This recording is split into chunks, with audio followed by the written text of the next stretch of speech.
Alrighty guys, people who follow us on YouTube, they know that we lately purchased two ex-minehunters from the Australian Navy. People who follow us on Facebook, they also know that we purchased another vessel, an ex-New Zealand Navy vessel. This used to be for the New Zealand Navy an old diving supply vessel, and it has it used to have a very interesting name. The name of this vessel used to be Manawanui. Yeah. Now, if you follow the news, you might actually recognize this name, because the Manawanui basically just sunk in front of the coast of Samoa it is. Yeah, there were 4 Manawanuis. This used to be, or this was Manawanui 3, and in 2018 it was decommissioned, and they changed the name into a name I really like. They changed the name into Ocean Recovery. Now, it was actually this vessel that made us buy the 2 Minehunters. And I see a few of you guys, or I can imagine a few of you guys think, or maybe you all think, "Phew, these guys, they must be loaded." We are totally not. The beauty of ex-Navy vessels or decommissioned Navy vessels is that they are really affordable. In fact, the Minehunters, I would say an ice cream at McDonald's is more expensive than where we purchased them for. Now, this vessel we actually came and looked for, as I told you before.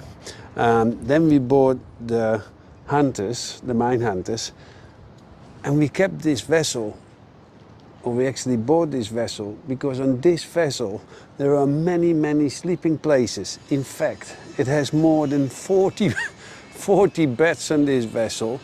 It has a workshop, it has everything, and I will show you around, or I'm gonna love to show you around this vessel, because it's really interesting.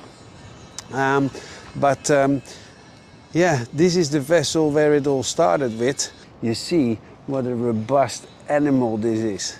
This is a seaworthy vessel that can have easily 5-6 meter waves. So now we are on board the vessel, and I'm going to show you first around on the outside, because this boat is full of surprises. First, I will take you up to the top level where we have the bridge. So follow me.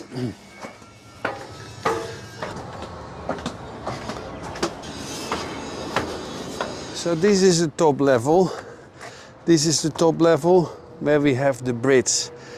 As said before, the idea is that we will use this vessel for accommodation when we work on the Minehunters.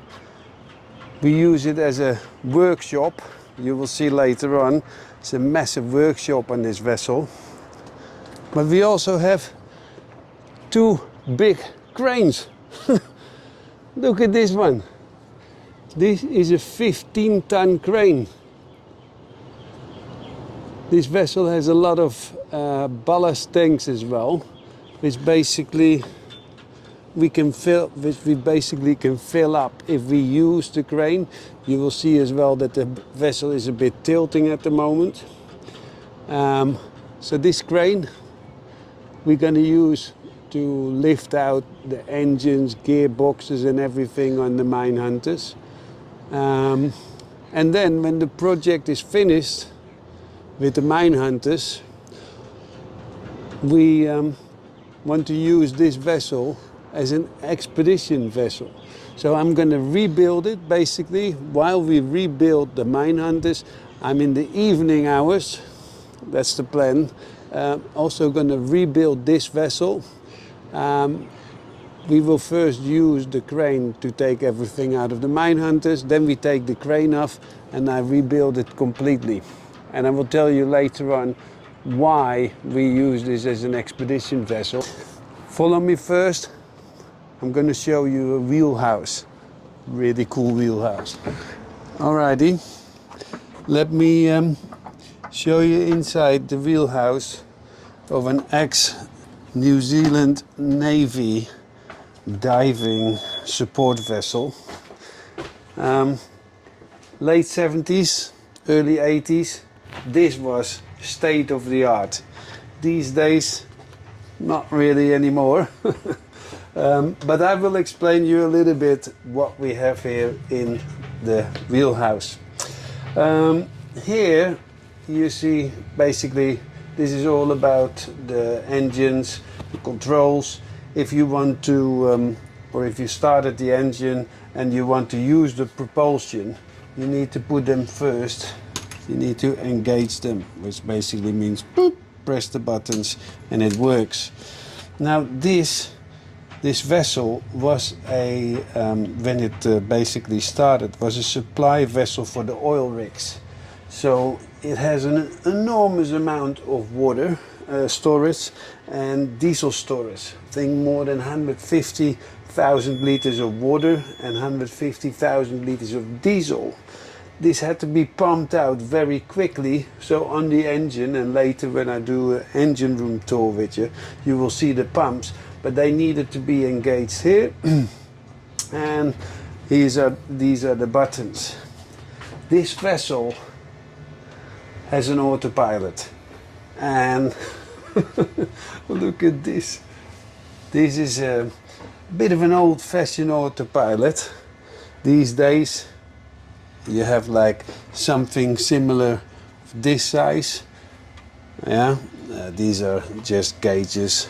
But yeah, this is an old-fashioned autopilot, but it's still working perfectly. Now you might think, where is the steering wheel? Well, you don't steer actually out at sea. You don't steer that much with a steering wheel. You have the autopilot. That's for way easier driving. Then the autopilot is doing it for you. But you also has here this lever. Yeah, this lever where you can go to port and starboard. Very easy going out. Now this vessel has two engines, and I will show them later on in the engine room. Of course, one on port, one on starboard. Now it has two engines with a very low RPM. Maximum RPM, rotations per minute, with these engines is about 1250 rotations per minute. And you see here the shaft RPM. So we measure the shaft RPM, and here you see the pitch. Now how does that work? With these levers you can, for example, put them forward. You have a constant engine RPM and you can basically turn with these levers. You can turn and the pitch will turn as well. So you give the vessel or the propellers more pitch. The propellers have basically a pitch that you can change. Yeah, it's not that the gearbox is going forward or backwards. No, the pitch on the propeller will basically change. So instead of forward and backward with your gearbox, you simply change the blades on your propeller. They go this way, or if you want to go reverse, they turn the other way. So that's a reversible pitch. Here you have an operator panel. This works together with the engine room control, or the control room in the engine room. A bow thruster. Oh my God, this vessel has an enormous powerful bow thruster, a hydraulic bow thruster. Basically very easy to handle. You want to go to port side, you want to go to starboard side, boop, boop. And this is how you use the bow thruster later on, because the bow thruster, as I said, is so powerful. It has its own engine, it has its own hydraulic pump, and I show you that. You need, if you want to go with a vessel like this, if you want to go out at sea, you need everything double. And that's what we have here. We have a program, Time Zero, with charts on it. Completely separate system we have here as well. So that's double. VHF radio, you see, we have one here and we have one here. Radars, we have one radar here. Now this is an X-band radar, which is basically the best one for a further range. On this one we have another radar, it is with S-band. So we have an X-band and an S-band radar. We have AIS, so with this one you basically can follow the vessel or vessels all around the world. You can follow them and it sends a signal and you will always be traceable, and other vessels can see you, you can see other vessels as well. For example, in heavy rain with a radar it will be very cloudy, but with AIS you can see another vessel and you will see that on your screen with the plotter. We have here GMDSS, we have Navtex, we have a not a VHF but a USB radio. We have a whole, yeah, look at this. They took already quite a bit out of it, but we have on this vessel an entertainment system with radio, loudspeakers through the whole thing. And this being a dive support vessel, we basically need a very good anchorage system. And this is very special. The anchorage system on this vessel, normal vessels have 1 or 2 anchors. This one has 4. Now follow me to the front and I show you how this works. So right here in front we have 2 winches. We have 2 winches in the front, one on port, one on starboard, and we have 2 winches at the back. Also again, one on port and one on starboard. Now you see, on these winches we have a cable. These cables are 1 kilometer, 1,000 meters long. So we have four winches with each 1,000 meter of 2 centimeter steel cable with a 500 kilo anchor on it.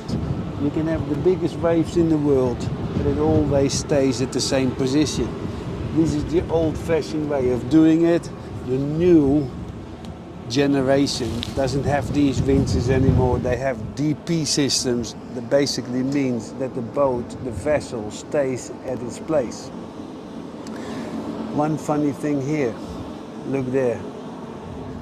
On port and on starboard, you see these round, well, what to call round mountings. And these guys were the mountings for the machine guns. And I can show you this later on the drawings of the vessel. So yeah, pretty cool. This area, top deck, wheelhouse. How robust. Follow me down into the wheelhouse again before we go down and I show you the galley. We walk this way because of course it also has an electric panel, and look at this, how beautiful, old-fashioned and robust. These are all the lights basically that we have on board. So every light, every navigation light has its own switch. This one is for your anchor light, this one is for your stern, starboard, port, mainmast. How cool is that? And look at this beautiful old-fashioned. Of course, this will all be changed over the years, but it's robust and cool looking for now. Yeah, really happy with this vessel. Yeah, all right. So now here we are at the back deck, and there we have plenty of goodies as well. Again, two massive winches with the 600 kilo anchors. We have a nice crane here, a he-up crane. Beautiful. Plus another 15-ton crane down there. Now this 15-ton crane has actually two ballast tanks as well. Or if you use this 15-ton crane, then you also have the ballast tanks here on the deck. If you lift, for example, something on starboard, you fill up the port tank. Yeah, so these here on each side, these are the wing tanks, right? Wing tanks, yeah, correct. That are right here. They can fill them up with water. So basically a counter weight for a massive crane. 15 tons, it's enormous. It is huge. The thing that this vessel has is a decompression chamber. Come and have a look. This vessel has its own decompression chamber for 2 people, and there can be a doctor in it as well. This thing is massive. Come and have a look here. All right. Let's see. But yeah. It's a mess inside at the moment because it's just been used for storage. Yeah. I don't think you'll even be able to see. I'll climb in there with a light later and then you can see it a little bit. There's a spare fire hose or water hose or something. A couple of fishing rods. But yeah, this one is brand new, not used a lot. And actually this is all part of the decompression chamber. How cool, huh? There is an intercom system. Yeah. So that whoever's in the chamber, like the doctor, or if the doctor's in there or whatever, they can talk to the people. Let's go to the doctor. Do you want to know an interesting fact about a decompression chamber? You tell me now. If you're inside a recompression chamber and it's pressurized, you can't whistle. Known fact. Wow, lucky. I've never been in there. Anyway, so follow me and I show you straight away the galley. We have accommodation here on port, on the starboard side. Actually not the starboard side, the port side, accommodation. So there's one cabin that actually we've been using as a little bit of an office. And you'll have seen we've been doing, well, Frank's been doing some of the Minehunter designs at that desk over there. The mess, which really is a mess. And it's mainly a mess because that's my desk. But there you go. This is a hot water boiler and fresh drinking water all on a filter system up there. Where have you gone now? Here. Oh, typical. He's in the galley. Yeah, this is the place I love. So welcome in a galley. A 5-star hotel would actually be jealous on one of these because we have, of course, a fridge, a massive electric stove, and that one is really, really fast. We have 2 massive heat air pizza ovens. They're combination ovens. They're fantastic. I love them. Amazing. Dishes, you don't need to do it by hand, although we do, but we have a massive dishwasher. We have a big microwave. We can make French fries, rice cooker. Everything is of stainless, easy to clean up. So yeah, as I said, a 5-star restaurant can be jealous of this galley. All right, then I would say let's go to after the galley. No. Let's go to my favorite part of the vessel, and that's the engine room, because this engine room is enormous. All right. On the way to the engine room, the sewage treatment plant. Have a quick look in there, but be careful because it smells horrible. Be a bit noisy.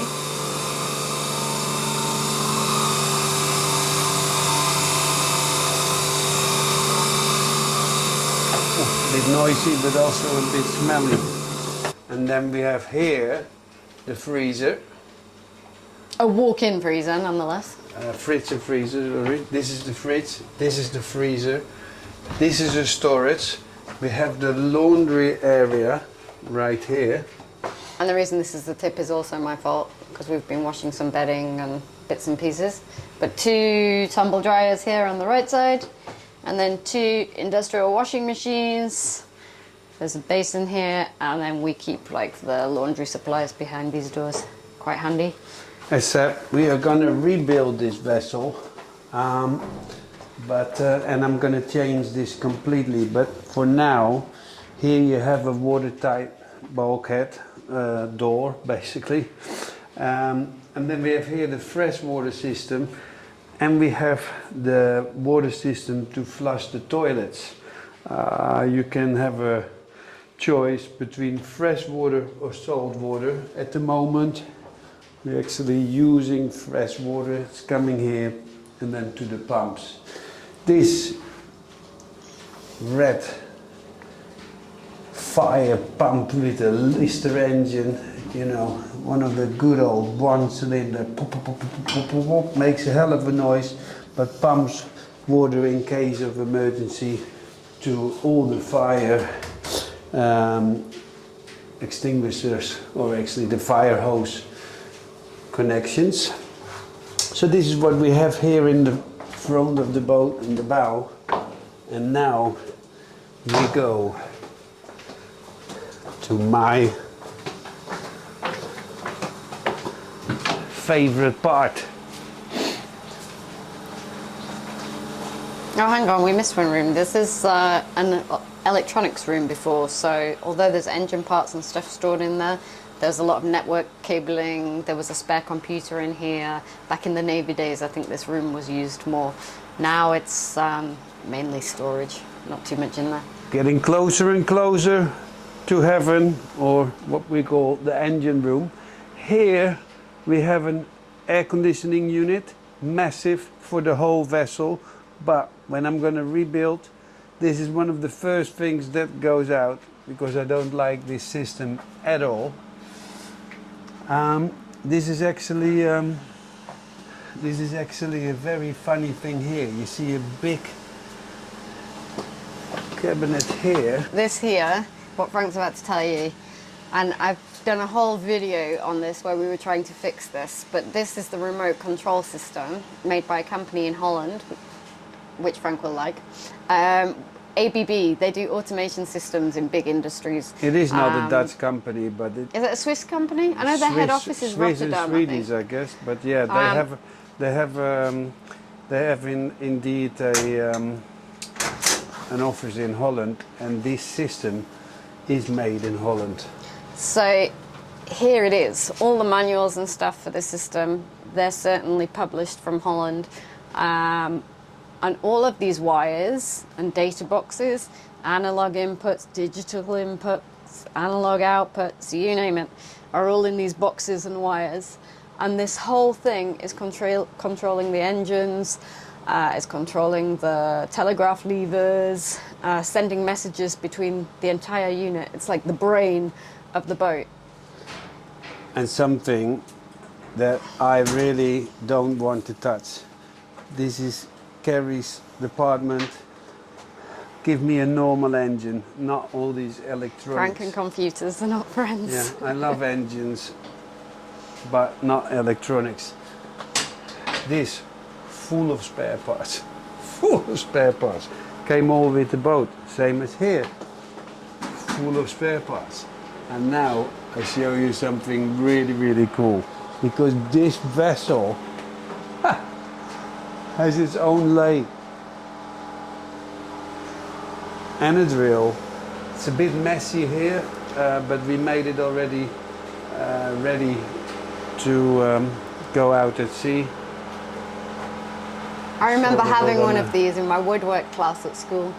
This is Yeah. like my favorite thing. I love that it's here. I love it so much. And there's like huge vices. Like Frank says, we've been working on a lot of stuff, so there's tools everywhere at the moment, but there's big vices like this one. And then all of these here, everything's categorized and numbered, but these shelves, they're actually running in rails here. So there's a track along the bottom, and you can move one over to the other side to access the others. Full of, yeah, like Fred said, Spare engine parts, parts, storage. filters, compressor parts, water maker parts, spare lights, you name it. Alrighty, another watertight bulkhead. This door can actually hydraulically be closed from the top, and here you can close it, no water comes through. That's the idea, and it actually works. You can pump it here on the other side to close. Getting a bit noisy, so here an air tank, and you hear the compressor actually running already. Here a brand new water maker. I love this system, and I can tell about this one later on a bit more, but this water maker doesn't have a high pressure pump. Most of the water makers have a high pressure pump. This one actually has a booster pump. It's a different system than the one I'm used to. Here a backup compressor. This compressor they use for the dive bell as well. And here we have a compressor made by my good old friend Glenn. From Newver. Yeah. Brand new. Only a few hours on this one. And in the back here we have the backup generator. This is generator number 3. And you see this one is outside the engine room. That happens quite often, that you have the backup in a different place, not in the engine room as well. So this is the Caterpillar. All these generators are actually the same. You will see 2 in the front as well. So let's go to Mecca, which is right here. As said, it is a bit noisy, but that's where it is an engine room for. Another generator, generator number 2. Now this is quite an interesting one. This vessel has a bow thruster, which is a big propeller basically in the front, where if you in the wheelhouse turn the lever to the left, the vessel goes to port. If you turn it to the right, it goes to starboard. And here is the hydraulic pump for the bow thruster, which is connected at the front of the generator with a PTO, a power takeoff. Put it in and you use the generator only for the bow thruster. So that is basically generator number 2.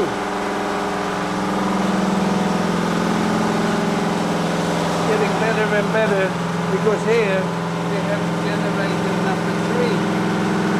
1. What am I saying? 3 is there, 2 is here, 1 is here. Generator number 1, generator number 2, there, generator number 3. This vessel has been as I said before, a supply vessel to supply oil rigs. To supply the oil rigs. It has a massive tank capacity. It can take, for example, 110,000 liters of water, which was for the oil rigs, and it can take 175,000 liters of diesel. So this needs to be pumped out. It needs to be pumped out, and this pump here, which is also connected to the main engine, and we get to the main engine in a second, but this pump will pump out, or can pump out, all the diesel that was also supplied to the oil rigs. The pump on port side, same story, that one will pump out all the fresh water, the 106,000 liters of fresh water which they could supply the oil rigs with. Now here you see the hydraulic pumps. On deck I showed you these massive anchor winches. They're actually controlled by a massive hydraulic pump. So you run the engine, press a button, and I can show you that in a second. You press a button in the control room here, and you can use the hydraulic pumps. This pump is supplying the oil to the winch on port side and in the back on starboard side, and then the port engine is doing it the other way around. So two winches with this pump, two winches with the other one. Have a look at these engines. These engines are amazing. Welcome. This is my favorite room. This is the engine control room. Now the engineer on this vessel, he's having a really good time, because there in the corner Is there an aircon unit? air conditioning. I mean, this guy has a great job. This is the engine control room, and here we can basically say we have the heart of the vessel. Here, this is the bow thruster control. We have here the telegraph, the ABB, the one that Kerry showed you before. This is the screen. We can arrange everything. We can give the control to the wheelhouse. We can take control locally by the engines. Everything here. And then here you see all the electric panels. Now look how massive these breakers are. Can I just draw attention to the fact that this is where Oh dear. the boat was built in Selby. Oh Ship dear. number 107. There you go. Oh dear, oh dear, oh dear. Yeah, all right. Yeah, so this is pretty cool. I said this is a dive supply vessel. That means it has many equipment, or a lot of equipment, dive related. One thing here is a dive bell.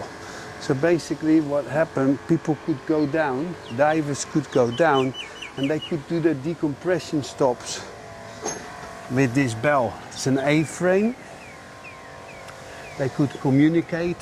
There were big compressors that blow air into this bell, and people could basically sit here and do their decompression stop. It's a little bit technical if you don't know about diving, but yeah, this is a cool piece of equipment. And follow me, because here is the dive bell room. Of course, it's not working anymore, but look here, all the technical, all the stuff to arrange. They did helium, all different kinds of gases. They could communicate with the divers underwater. Here, massive communication systems, and they did all the meters for the divers. Here, to actually analyzers for the gases. So yeah, pretty cool system. Ah, there. This is actually a way better view of the dive boulder. Yeah. Pretty cool, huh? Just what Frank said. Pretty cool, huh? Here you're going to have a fast zoom around just of the upper deck. This is the final section of the vessel that you've not seen so far. So I'm just fast forwarding it because it's all in good condition. It's all accommodation. And as Frank said, this is where we're living, and also where we can have many of the workers that are helping us, or visitors, contractors. We have a place for them to stay. This has become like the working accommodation while we rebuild the Minehunters. So there you go. Hope you enjoyed this walk around, and yeah, keep following because we're returning to the Minehunters in about 2 weeks, and we'll be able to share more then.